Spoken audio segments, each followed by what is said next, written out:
We come together not to add something to our lives, nor to gather more ideas with which to improve the human scene, but to rest a moment in the awareness that there is a presence here, a presence that has been with us from the beginning. If there is any purpose in our being together, it is to remember that the harmony we seek cannot be established by human effort, and the peace we long for cannot be secured by personal striving. For centuries, the world has labored under the belief that through enough thought, enough planning, enough force of will, life can be reshaped into something whole. Yet each attempt, no matter how sincere, leads only to further restlessness, because that which is born of human effort must be maintained by human effort, and therefore never brings freedom. As we sit here, let us acknowledge honestly that every one of us has tried, at some time, to repair our lives through our own strength. We have tried to change people, to adjust circumstances, to rid ourselves of fear, to pray for conditions to be altered. And yet, if we look carefully, we discover that no matter how much repairing we have done, the root of our unrest remains untouched. We have been working in the realm of effects, where nothing real can be changed, because effects have no life of their own. They are but shadows of belief. The infinite way reveals a simple but revolutionary truth. The moment we attempt to fix anything, we have already accepted the problem as power. The moment we begin to struggle, we have already admitted that there is something apart from God that must be corrected, and so the spiritual path begins not with effort, but with release. It begins with a recognition that God alone is the life, the law, the substance, and the activity of our being. There is no other power at work. Let us then enter this hour with a new willingness not to change the outer picture, but to rest inwardly in that quiet assurance that the presence which formed us, maintains us, and lives us is here, functioning as our very being. We are not here to try harder. We are here to yield. And as we yield, something begins to stir within, a peace that needs no argument, a confidence that needs no support, a stillness that reveals itself as the only reality. And so we begin, knowing that whatever unfolds in this time together will not come through the mind that strives, but through the spirit that lives itself.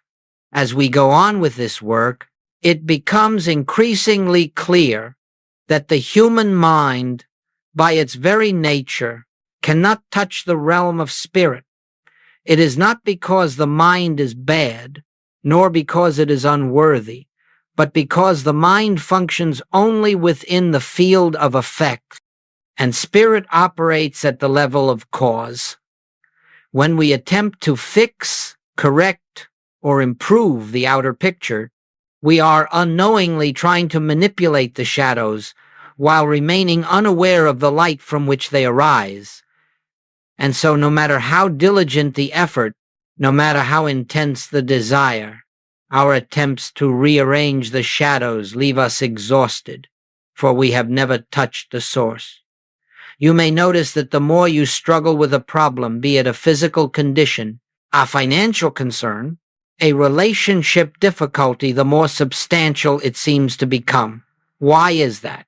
It is because the moment you attempt to correct a condition, you have given it reality. You have granted it a power of its own. You have acknowledged it as something apart from God that must be subdued or conquered. And in that very act, you have moved out of spiritual awareness into the belief of two powers, a good power that you seek and an evil power that threatens. Now consider for a moment what happens when we operate from that duality. The mind becomes tense, anxious, creative in its fears. It begins to speculate, to judge, to analyze, to project. All of this activity is but a sign that we have accepted the appearance as true and are now working with it on its own level. But truth is never found on the level of appearances, Truth is found only when we retire from the battle and return to the realization that God is the only presence and the only power functioning anywhere. Human fixing always fails because it begins with a false premise. It begins with the belief that something has gone wrong in creation. It begins with the assumption that our task is to repair the handiwork of God or to add something to the completeness of divine being.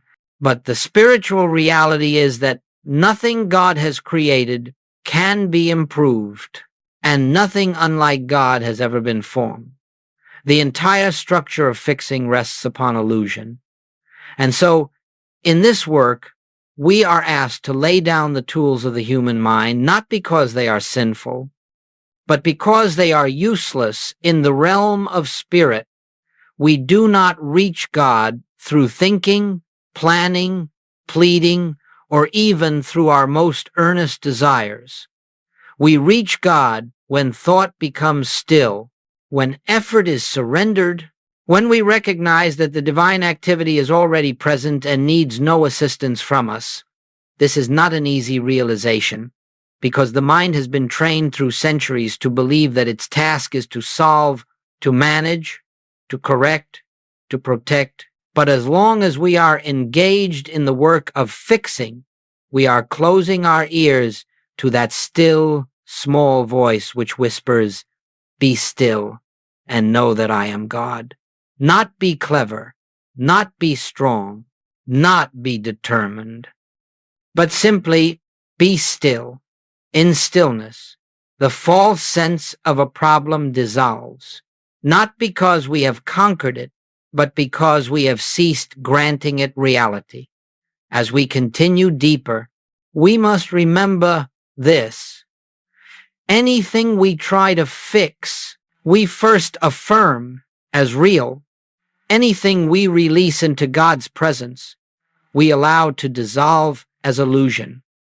Let this sink gently into your consciousness, for upon this foundation the entire spiritual life rests. As we go forward together, let us remember that all spiritual progress rests upon a single shift, turning away from the world of effects and returning to the realization of cause. Nearly the whole of human living is spent in the realm of effects, looking at bodies, finances, relationships, politics, emotions, and trying to improve them. Yet none of these have ever been self-created. They are the outpicturings, the shadows of a deeper state of consciousness.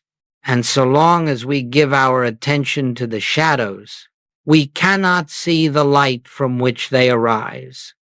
This is why the world exhausts itself with endless attempts to fix, correct, and reform outer conditions.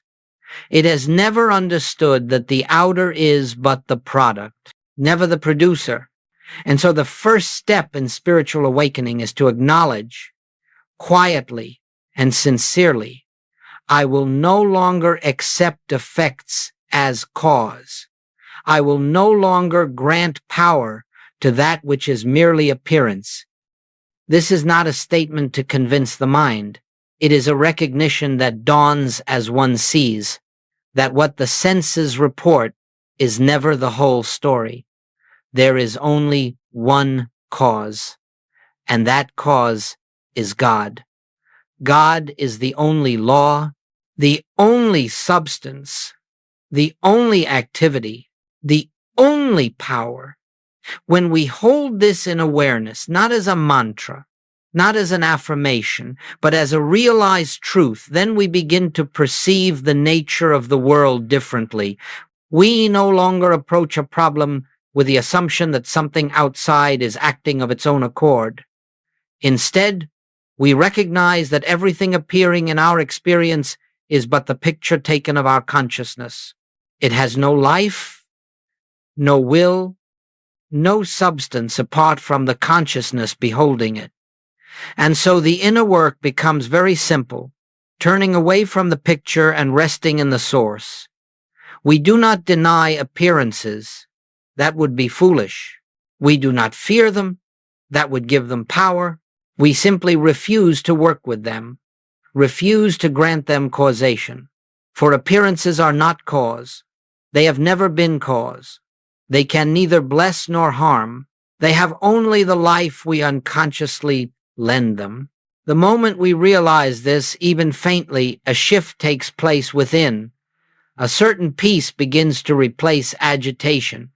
Fear loosens its grip, not because the problem is solved, but because we have ceased treating the problem as a power, and in that moment, the presence of God begins to be felt, not as an idea, but as a living, active reality, quietly asserting itself. This is the beginning of true healing. Healing never takes place in the outer world. Healing is the restoration of our awareness of the one cause. And as this awareness deepens, the effects naturally reform according to the nature of their source. Harmony appears because harmony is inherent in God. Supply appears because supply is inherent in God. Peace appears because peace is inherent in God. Do not look to the outer for change. Rest in the inner, and the outer will follow. Turn from effect to cause, and you will find that the problems which once seemed so formidable lose their substance, for they never had any reality except the one we assign them. It is in this turning that we begin to live spiritually. It is in this turning that we step out of duality and rest in the realization of one presence. And it is in this turning that the whole structure of fear begins to dissolve. As we continue, let us come gently into the realization that the entire secret of spiritual living lies in a rest that is not of the body and not of the mind. It is the rest that comes when the personal self ceases its labor, when the mind becomes still of its own volition, and when the heart no longer reaches outward for help, but inward for recognition. This rest is not something we create, it is something we permit. The world has always assumed that answers come through struggle, through mental concentration, through effort of some kind. Yet every mystic who has touched the realm of spirit has discovered the opposite, that the presence becomes known not in striving, but in silence. When the mind stops trying to solve, when the emotions stop trying to influence, when the will stops trying to achieve, a great unveiling occurs. Grace, which has always been present, flows of its own accord. You see, God does not respond to our effort. God does not respond to our words, our pleading, or our persuasion.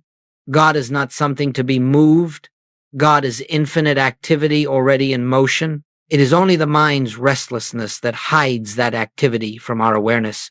When the mind is busy anxiously projecting, planning, resisting, hoping the movement of spirit is obscured, not because God withholds itself, but because the noise of our own thoughts fills the space where God would be heard. True prayer, as we understand it in this work, is not the utterance of words. It is not asking for anything. It is not even the mental contemplation of spiritual ideas. True prayer is quiet listening. True prayer is the inner stillness in which the divine presence announces itself. When Scripture says, "In quietness and confidence shall be your strength," it states a spiritual law. When it says, "Be still and know that I am God," it gives the precise method of spiritual realization. And when Jesus said, "I can of mine own self do nothing," he revealed the secret of his healing ministry. The personal self must be silent so that the divine life may act. Rest, then, is not a passive surrender. It is the active recognition that God is already doing the work. It is the relinquishing of the belief that we must guide, control, manage, or manipulate anything within or without. It is the awareness that all spiritual power is present here and now, requiring only our stillness for its activity to be revealed. When we enter this rest, something extraordinary begins to happen. Problems lose their urgency, fear loses its authority, the need to find answers diminishes, and a quiet assurance emerges not because we have solved anything, but because we have touched the realm in which nothing needs solving. This is the rest that allows grace to flow. Let us understand clearly, grace is not something that begins when we become still. Grace is the eternal functioning of God. Stillness simply removes the interference. The moment our striving stops, the divine rhythm becomes evident. The moment thought quiets, harmony rises to the surface. The moment desire ceases, fulfillment becomes visible. Rest does not create spiritual good, it reveals it. And so, in this work, we learn to be still, not as a technique, but as a recognition. We are still because we know that the Father within is doing the work. We rest because we trust that the invisible activity of spirit is ever present, ever operative, and ever complete. In this sacred rest, life begins to unfold from the center outward, not by our effort, but by God's grace. Now let us come to a point that is often taken outwardly and therefore misunderstood. This matter of doing nothing. When we say in spiritual work that you are to do nothing, many immediately assume that this is a call to neglect the responsibilities of human living, or to become indifferent to the conditions that arise in daily experience. But that is never what is meant. The infinite way is not a path of avoiding life. It is a path of seeing life correctly. To do nothing means only one thing. Do not attempt to use the human mind as the instrument of God. Do not attempt to change conditions through thought, emotion, or willpower. Do not try to push truth into a situation. Do not attempt to bring God to where God already is. When we say do nothing, we are speaking of the inner life, not the outer. Outwardly, you may continue your work, care for your family, tend to your duties, but inwardly, there must be a profound surrender, a refusal to use the mind as a tool of spiritual manipulation. The moment you begin to think that you can direct spiritual power, you have stepped into illusion. The moment you try to make truth accomplish something, you have left truth behind. Doing nothing is the cessation of mental activity that believes it knows what the condition is, what caused it, or how it should be corrected. It is the refusal to engage the mind in spiritual work. For the mind is never the instrument of spirit.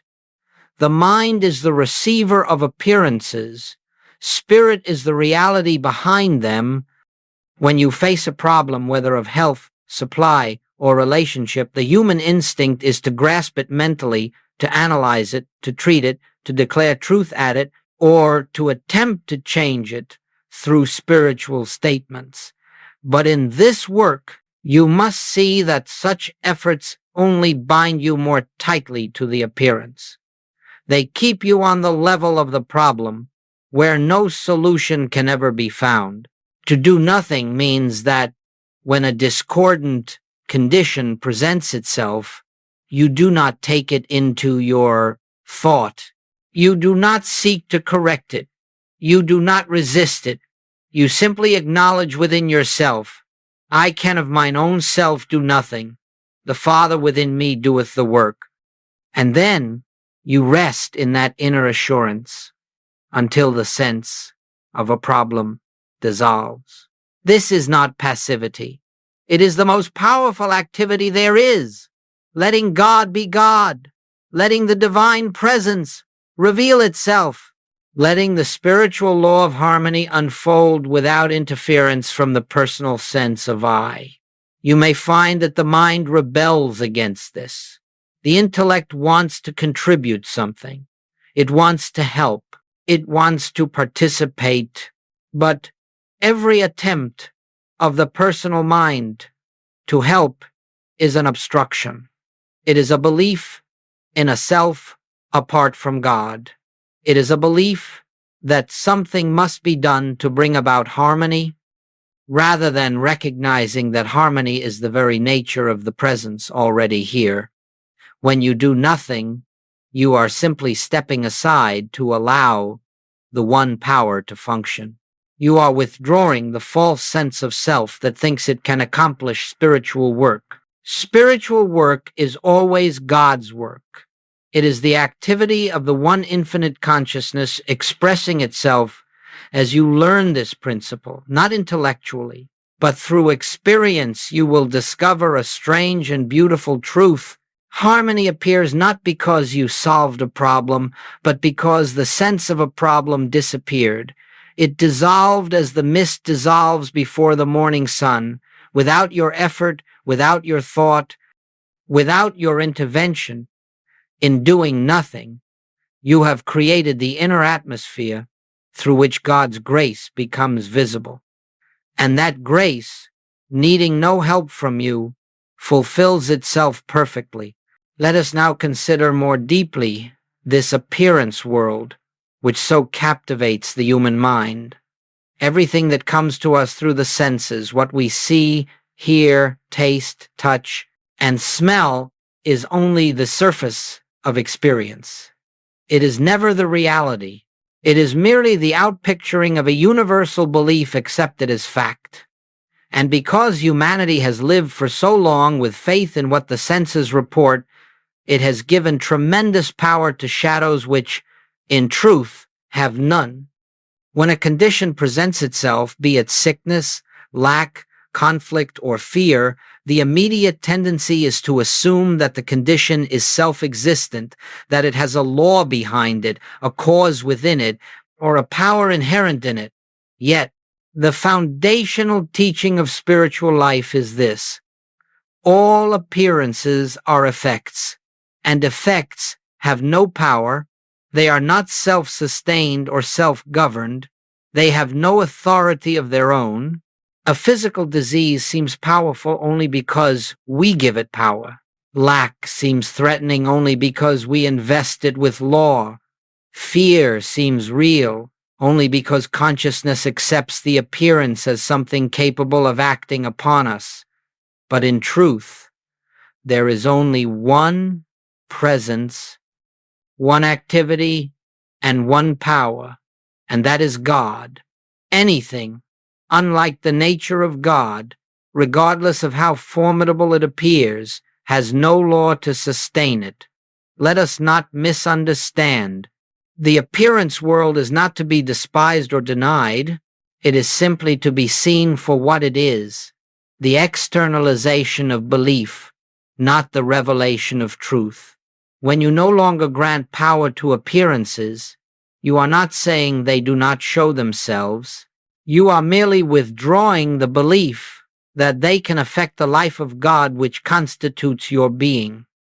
The world of appearances is always changing, sometimes harmonious, sometimes discordant, but the spirit that animates all existence remains unchanged. The mistake is when we try to work on the appearances themselves, hoping to reshape the shadows while ignoring the light. The shadows do not change by our effort. They change only when the light is recognized. Consider how sickness appears. It may arise suddenly or gradually, but in every case, it is an appearance without spiritual law. God is life. God is wholeness. God is perfection. There is no law of disease in God. Therefore, disease cannot have real power. It can only seem to have power through belief. And when belief is withdrawn, the appearance loses its seeming strength. The same is true of lack. There is no lack in God. God is infinite abundance, infinite provision, infinite supply. Whenever lack appears, it has no origin in spirit, no creative cause behind it. It is a shadow, nothing more, and the moment we cease treating it as a force, it evaporates in the presence of spiritual realization. Even human conflict, fear, anger, misunderstanding, these too are appearances without divine backing. They are the result of the belief that individuals are separate from one another, separate from God, and therefore subject to opposing forces. When the truth of one life, one self, one being is realized, the appearance of conflict loses its foundation. When you withdraw your fear of appearances, you remove the only support they ever had. You will find that they begin to dissolve, not always instantly, but inevitably, because they were never entities or powers. They were only the pictures formed by belief. This is why spiritual work never involves correcting people, conditions, or events. It involves only the recognition of the one presence. As that recognition dawns, the entire appearance world rearranges itself according to the nature of its source. The world of appearances has no power. God alone is power. And as you abide in this realization, you will begin to see harmony where discord once appeared, abundance where lack once frightened you, and peace where fear had taken root, not because you changed the outer picture, but because you ceased believing in the power of the shadow and rested in the truth of the light. As we move deeper into this work, let us pause for a moment and contemplate the meaning of one presence. For the entirety of our spiritual realization depends on this simple truth: there is not a presence of good and a presence of evil. There is not a presence of health and a presence of disease. There is not a presence of abundance and a presence of lack. There is one presence, only God, infinite, indivisible, whole, and the degree to which this is felt, not merely understood, determines the measure of harmony that appears in our daily experience. Resting in one presence means that we relinquish the belief that anything else operates. It means we no longer look out at the world as though it contains powers that can act upon us. It means that we are not disturbed by appearances, for we know that the appearance has no authority. As long as we are reactive, as long as fear rises up, as long as we feel the need to resist or defend, we have not yet recognized one presence. But the moment we begin to feel within ourselves that God is the only presence here, something subtle and profound begins to happen. You will notice a softening of the mind. The tension of personal responsibility begins to loosen. The sense of needing to accomplish or secure anything starts to fade. And into that quietness, grace enters not as a dramatic event, but as a gentle assurance. Grace needs no fanfare. It is the effortless, natural activity of the divine, presence appearing as harmony. Resting in one presence does not mean forcing the mind to believe something. It is not an attempt to override fear with positive thought. Rather, it is the simple, quiet recognition that wherever I stand, God is. Whatever condition faces me, God is. Whatever the appearance seems to be, God is. This recognition lifts us out of the realm of appearances and establishes us in the truth of being. In this resting, you will find that fear has nothing to hold on to. Fear exists only when we believe there is a second presence, a presence of danger, of limitation, of absence. When those false beliefs dissolve, fear dissolves with them. One presence leaves no room for fear, because there is nothing left to oppose, nothing left to resist, nothing left to defend. As this awareness grows, something beautiful unfolds. The boundary between you and God begins to disappear. You no longer feel yourself seeking God. reaching for God, or waiting for God. You begin to sense that God is the very life of you, the very breath of you, the very consciousness of you. God becomes not an external helper, but the inner activity of your being. This is the moment when grace begins, not because God has suddenly appeared, but because you have ceased clinging to a false sense of self. Grace has always been functioning, but the noise of personal striving drowned it out. When that noise subsides, the presence makes itself known, not as a thought, not as a feeling, but as a quiet certainty that all is well, all is sustained, all is fulfilled.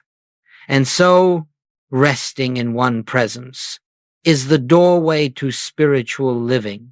It is the foundation of healing. It is the essence of peace. When you rest in this awareness, you will find that harmony appears not because you have changed conditions, but because you have recognized the one behind all conditions, and in that recognition, the appearance world aligns itself with the truth of the presence that governs all. This is the true beginning of grace. It is the moment when God becomes more real to you than the appearance, when the invisible becomes more substantial than the visible, when the inner assurance becomes the law of your being. And from this resting place, life unfolds naturally, without strain, without fear, without the endless search for solutions, because you have discovered the one presence that is the solution to everything. As we proceed, it becomes essential to understand how harmony appears in our experience. Harmony does not come because we have corrected something in the outer world. It does not arise because we have applied truth to a condition. It does not unfold because we have said the right words, held the right thoughts, or practiced the right method. Harmony appears for one reason only, because the invisible, the presence of God, has been realized within. The visible world is not a world of causes. It is a world of effects. It is the picture formed by the state of our consciousness in the moment. And so, when you look upon your experience and see harmony, it is not because something has been fixed out there. It is because something has been revealed within. Likewise, when discord appears, we are not seeing a power in the condition. We are seeing a momentary absence of spiritual awareness. Now, let us be very clear. The invisible is always present. God is always present. The kingdom of God is always functioning. What we call demonstration is merely the point at which this invisible activity becomes visible to us, but the activity itself never begins. It never changes. It never increases or decreases. It is eternally complete. The mistake we often make is to attempt to change the visible world. But the visible does not change by manipulation. It changes by revelation. When your consciousness recognizes the presence of God as the only power, the only substance, the only reality, then the outer picture aligns itself with that realization. It cannot do otherwise, because it has no life of its own. It is only the image cast by the light of your awareness. You will notice that harmony often appears quietly, without fanfare. A problem that seemed large simply recedes. A condition that frightened you loses its sense of power. A need is met without struggle. These changes do not occur because you have solved anything, but because your inner state has shifted. The appearance always responds to the nature of the cause behind it. This is why Jesus said, "Judge not according to the appearance." He was not speaking about moral judgment. He was speaking about perception.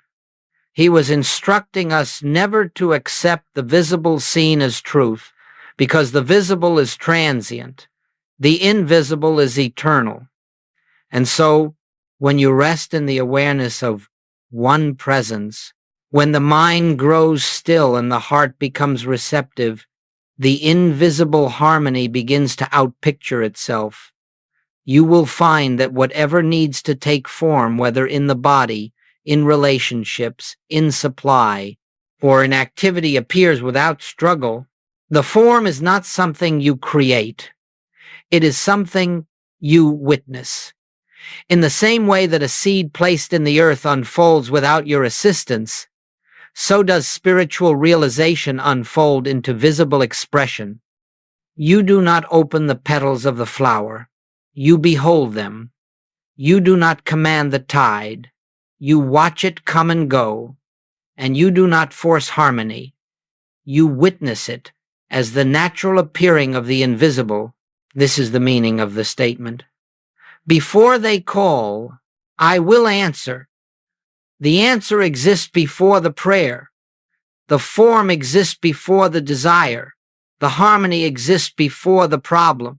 It is already established in the invisible, and when the consciousness becomes quiet enough to recognize that truth, the outer expression begins to take shape. Let us understand that there is no cause and effect relationship between your realization and the appearing of harmony. It is not that the realization causes the harmony. It is that the realization reveals the harmony that already is. The invisible is forever complete. Our task is not to create, but to behold. When you permit the invisible to govern, it will appear outwardly in whatever way fulfills the need of the moment. It may come as a new insight, a sudden peace, a change in circumstance, or an unexpected resolution, but you will know that it is not the work of the human mind. It is the natural outpouring of grace, the invisible made visible.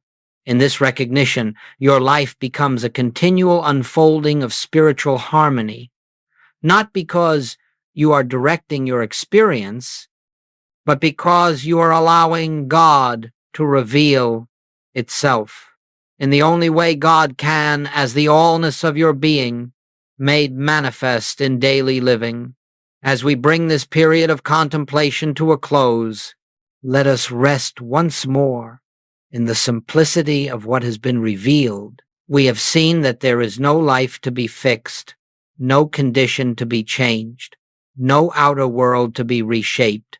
The entire burden of struggle has arisen from the belief that we as persons must somehow improve the handiwork of God.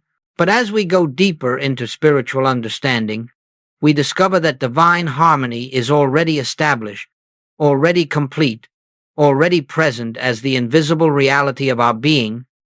Whatever discord has appeared in our experience has been but a shadow of belief, not a power. Whatever fear has troubled us has had no law behind it, no substance sustaining it, and whatever healing we have sought has never been the changing of matter, but the awakening of consciousness to its oneness with God. When that oneness is felt, the need to struggle falls away, for we know that the Father within is the only activity of our life. Let us now leave behind the thought that we must strive to bring God into our affairs. God is already there. Let us set aside the impulse to reach outward for help. The kingdom is within. Let us release the burden of self-will, self-effort, and self-responsibility, and rest in the quiet confidence that divine intelligence is the very activity of our being. In this silence, you will find that there is nothing to ask for. There is nothing missing. There is nothing incomplete. You are standing in the presence of the one who has been your life from the beginning, the one who maintains and sustains all creation in perfect order. This presence does not begin its work when you call upon it.